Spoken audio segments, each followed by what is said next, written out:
یہ عراق میں کوفہ سے کربلا جاتے ہوئے مسجد سہلہ ہے، بڑی تاریخی اور بڑی قدیم مسجد ہے، اور یہ جگہ جہاں ہم کھڑے ہیں یہ ہمارے جو گائیڈ ہیں اس کو حضرت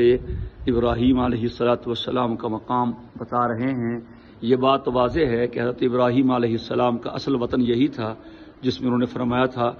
وقال انی ذاہب الی ربی سیہدین۔ جو شام حضرت ابراہیم علیہ السلام گئے تھے مکہ مکرمہ سے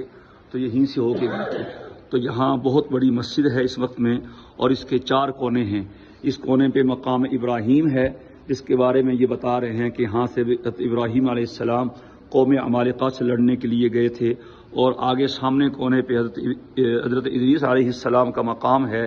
اور پھر اس کے آگے کونے پہ جو ان کے نظریے کے مطابق امام غائب نے آنا ہے وہ اس کا مقام رکھا ہوا ہے۔ وہاں پہ